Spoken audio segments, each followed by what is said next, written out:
Laras Faizati Hairunisa ditetapkan menjadi tersangka penghasutan membakar gedung Mabes Polri saat aksi unjuk rasa yang dilakukan beberapa waktu lalu.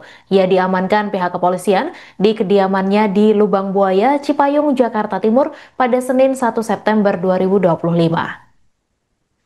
Istri dari Ketua RT setempat bernama Lia mengatakan awalnya pihak kepolisian dari Barreskrim Polri mendatangi rumahnya untuk menanyakan lokasi kediaman Laras pada Senin sore. Lia mengatakan saat itu ada 3 orang polisi pria dan 1 orang polisi wanita yang datang ke rumahnya. Lia awalnya mengaku tak mengetahui bahwa ada warga bernama Laras Faizati karena Laras jarang bersosialisasi dengan warga. Namun Lia baru sadar ketika polisi menanyakan nama Ibunda Laras yang tak asing di telinganya. Singkat cerita, Lia mengantar polisi tersebut ke kediaman Laras. Menurut Lia, saat itu Ibunda Laras menangis ketika anaknya dibawa oleh polisi. Saat dibawa pihak kepolisian, kedua tangan Laras tidak diborgol. Saat itu Laras didampingi 1 anggota keluarganya, yaitu adik laki-lakinya. Lia mengatakan Ibunda Laras menangis saat anaknya dibawa polisi dan berpesan agar tetangga yang lain jangan sampai mengetahui kejadian tersebut. Ibunda Laras juga tak menyangka anaknya melakukan penghasutan di media sosial. Polisi berapa orang tuh, Bu? Kayaknya 3 orang sama poluan 1. Poluan 1.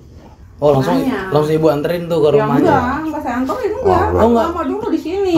Karena dia nanya-nanya. Nah, kan sedangkan saya kan nggak tahu nama Mbak Laras itu, saya nggak tahu, nggak kenal. Dia bilang ibunya namanya sini, nggak tahu, Pak. Ada juga nama ibu itu anaknya laki-laki semua. Saya bilang gitu. Namanya juga saya nggak kenal. Saya gitu.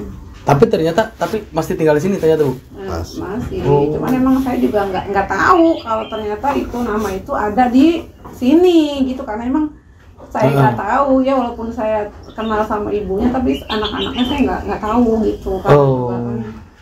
Tapi pihak kepolisian ngejelasin kalau Mbak Laras ini dicari karena misalnya di media sosial gitu. Dia nggak ngejelasin itu. Cuman pas itu ngasih lihat aja nih Bu nih ininya. Aduh, Pak, saya juga agak kenal, saya kira itu foto artis. Saya nggak. Berarti kalau pas kemarin itu Ibu ngelihat pas lagi istilahnya di Mbak Laras dibawa sama polisi, sampai dibawa polisi ngelihat tapi dia sama adenya. Oh, ditemenin. Adenya ikut. Adenya ikut di mobil polisi istilahnya gitu ya. Iya. Sama ibunya itu saya juga udah, namanya saya juga kan seorang ibu ya, Mas. Iya. Saya lihat ibunya itu ibunya udah nangis, udah pelukan nama saya gitu. Saya juga. Ibunya sempat nangis, Bu. Iya sedih lah, Mas, namanya anaknya itu. Tugas saya udah nganternya ke situ, udah selesai, udah. Jadi saya nggak lihat lagi itu Mbak Laras dibawa. Iya. Ibunya nggak bilang apa-apa tuh sama Bu RT? Iya, cuma terima kasih ya, Bu, misalkan udah diantri tadi bapaknya kemari gitu kan. Anak muda ya, mungkin dia apa sih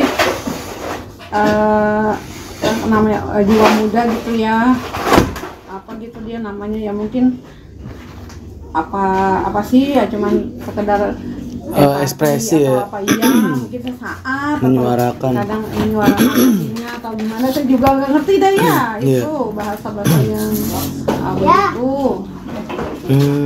Ya udah, namanya kadang kan kalau kayak gitu namanya sama saya misalkan posisi saya ada di situ, kalau saya nggak pasti saya udah nangis dah.